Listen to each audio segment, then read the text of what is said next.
Friends, I am Aarti from Gupta's classes.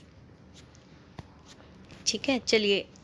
जैसे आपके पास पता है कि आपके एग्ज़ाम्स आने वाला है, बिहार का पेपर जो है वो जुलाई में हो जाएगा आपका। ठीक है, और उसके अलावा आपका जैसे एच टेट हो गया, DSSB, यूपी, बहुत सारे एग्ज़ाम्स आने वाले हैं। ठीक है, तो चलिए, कुछ टर्म्स हैं जिनमें कभी कभी हमें डाउट हो जाता है। ठीक है, वो टर्म्स क्या हैं, चलिए आज हम देखते हैं। आज हम जो टॉपिक करेंगे वो करेंगे reserve. As you know, reserve का मतलब क्या हो गया? किसी चीज़ को इकट्ठा करके अपने पास सेव करके रखना, वो क्या होता है? रिजर्व। अब आपके पास रिजर्व के भी बहुत सारे टाइप्स हैं। ठीक है, जैसे जर्नल रिजर्व। जर्नल रिजर्व आपको नाम से ही पता लग रहा है, जर्नल जर्नल मतलब किसी भी पर्पज़ के लिए आप उस रिजर्व को यूज़ कर सकते हैं और आपने जो स्टोर किया हुआ है।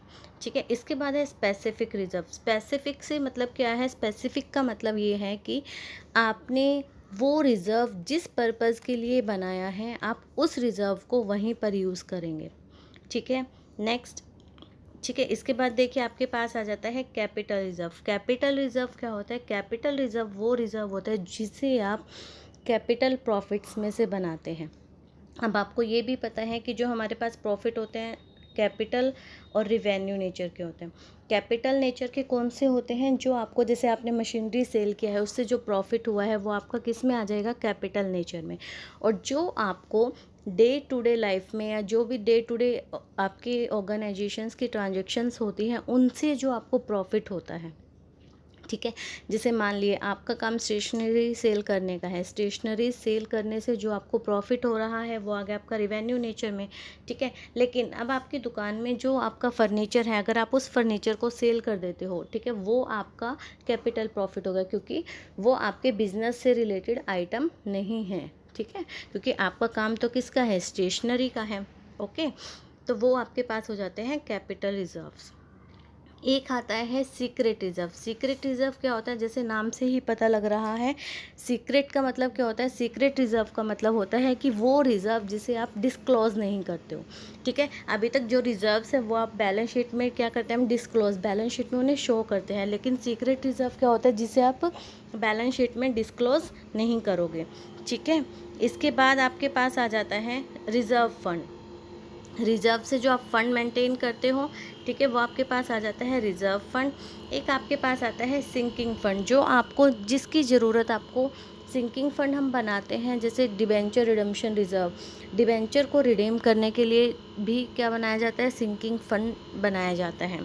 ठीक है, चलिए आज हम जो पढ़ेंगे वो हम करेंगे किसको? सीक्रेट रिजर्व को। ठीक है, अब देखिए सीक्रेट रिजर्व हमारे पास क्या होता है? सीक्रेट रिजर्व जैसा कि आपको इसके नाम से ही पता लग रहा है, ये एक इस टाइप का रिजर्व है जिसे आप डिस्क्लोज नहीं करते हो बैलेंस शीट में। ठीक है, यानी कि इसे आप शो नहीं करोगे कि आपके पास इस टाइप का कोई रिजर्व भी है। ठीक है, इसके अदर नेम क्या क्या होते हैं? हिडन रिजर्व भी कहते हैं इसको, और एक इंटरनल रिजर्व भी हम इसे क्या करते हैं? बोलते हैं। ठीक है, क्या क्या बोलते हैं हम इसे? हिडन रिजर्व और इंटरनल रिजर्व। ठीक है, उसके बाद देखिए, जो सीक्रेट रिजर्व होता है उसे जो है क्रिएट कौन करेगा? Intentionally hiding the actual net profit. क्यों किया जाता है इसे? एक्चुअल नेट प्रॉफिट को हाइड करने के लिए। ठीक है, और showing net profit less than actual in the balance sheet of the organisation. ठीक है, और जो सीक्रेट रिजर्व होता है वो ऑर्गेनाइजेशन बनाते हैं। किस टाइप के? मोस्टली ऑर्गेनाइजेशंस बनाते हैं। आपके पास इंश्योरेंस कंपनीज हो गई, बैंक्स हो गए, ठीक है, और फाइनेंशियल इंस्टीट्यूशंस जो भी हो गए, सारे आपके पास वो क्या प्रिपेयर करते हैं? Secret reserve. ठीक है, अब देखिए, अब provision of the companies act क्या कहता है? जो प्रोविज़न ऑफ कंपनीज एक्ट है, ठीक है,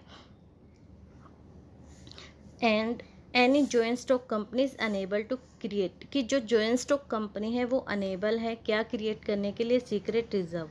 लेकिन कुछ एग्जम्पशंस मिलती हैं, वो किन को मिलती है? फाइनेंशियल इंस्टीट्यूशंस को मिलती हैं, जिससे वो क्या करते हैं? सीक्रेट रिजर्व को मेंटेन कर सकते हैं, सीक्रेट रिजर्व बना सकते हैं। Is it clear? ठीक है। अब देखिए, अब सीक्रेट रिजर्व जो है, इसके ऑब्जेक्टिव्स क्यों हम इसे क्रिएट करते हैं, ठीक है। देखिए, सबसे पहले अपनी जो फाइनेंशियली पोजीशन है उसको स्ट्रॉन्ग करने के लिए, ठीक है। ऑर्गेनाइजेशन की जो सॉल्वेंसी है उसको बेटर करने के लिए, कुछ फाइनेंशियल एक्सपेंसेस एकदम से आ जाते हैं उनको मीट अप करने के लिए, और डिविडेंड्स की पेमेंट करने के लिए भी हम क्या करते हैं, सीक्रेट रिजर्व बनाते हैं। कभी कभी क्या होता है, डिविडेंड तो देना नेसेसरी होता है, लेकिन कभी कभी क्या होता है, कंपनी लॉसेस में चली जाती है, तो उनको डिविडेंड तब देने के लिए क्या ज़रूरत पड़ती है, उस रिज़र्व की नीड पड़ती है, ताकि कंपनी की रेपुटेशन ख़राब ना हो, ठीक है। इसके बाद नेक्स्ट देखिए क्या है,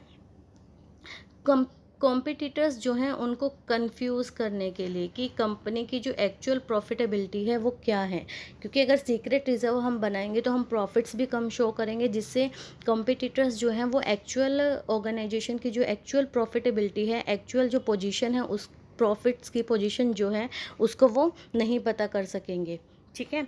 next, provide a source of additional working capital. Additional working capital यानी कि जब हम अपने फ़ंड को कहीं और यूज़ करना चाहते हैं, हमारे पास फ़ंड नहीं है, तो हम क्या करते हैं, उस सीक्रेट रिज़र्व को हम वहाँ यूज़ कर सकते हैं। इज़ इट क्लियर, ठीक है। अब ये तो था ऑब्जेक्टिव्स क्यों क्यों बनाना चाहिए। इसके बाद आपके पास आते हैं मेथड्स कि किस किस मेथड से आप सीक्रेट रिज़र्व को क्रिएट कर सकते हो। देखिए, by show excess depreciation on fix asset. जब आप डेप्रिसिएशन करते हो, मान लो आपका डेप्रिसिएशन है 8K का, लेकिन आप उस डेप्रिसिएशन को 15K या 10K आप शो करके जो एक्स्ट्रा अमाउंट बचेगा उससे क्या क्रिएट कर सकते हो, secret reserve. Under valuation of current assets, current assets की वैल्यू को अंडर वैल्यूएशन करके, ठीक है, वहाँ से भी आप क्या कर सकते हो, secret reserve. By removing an assets completely from the books of the organisation, किसी एसेट्स को कम्प्लीटली बैलेंस शीट से ख़त्म कर दो, तो जितने अमाउंट की वो आपकी फिक्स एसेट्स हैं, सॉरी एसेट्स हैं, तो उतने एसेट्स का आपके पास क्या हो जाता है, सीक्रेट रिजर्व क्रिएट हो जाता है। Over valuing of liabilities, liabilities की वैल्यू को ज़्यादा करके दिखाना, ठीक है। जैसे आप दिखा सकते हो कि क्रेडिटर्स की पेमेंट मान लो आपको करनी है 10 लाख, लेकिन आप पेमेंट दिखा देते हो 12 लाख। जो 2 लाख आपने एक्स्ट्रा पेमेंट दिखाई है उससे आप क्या क्रिएट कर सकते हो, सीक्रेट रिजर्व क्रिएट कर सकते हो। क्लियर। इसके बाद आगे देखिए क्या है, by treating the income accrued as a liability, income को जो है लाइबिलिटी की तरह हम क्या कर सकते हैं, ट्रीट कर सकते हैं। By setting aside a high amount of profit as a reserve for, वही कि जो प्रॉफिट्स हैं, प्रॉफिट्स का एक बहुत बड़ा अमाउंट हम निकाल के क्या कर सकते हैं, एक रिजर्व के लिए रख सकते हैं, ठीक है। ये थे मेथड्स कि कैसे कैसे आप उसको मेंटेन कर सकते हो, रिजर्व कहाँ कहाँ से आप क्रिएट कर सकते हो, ठीक है।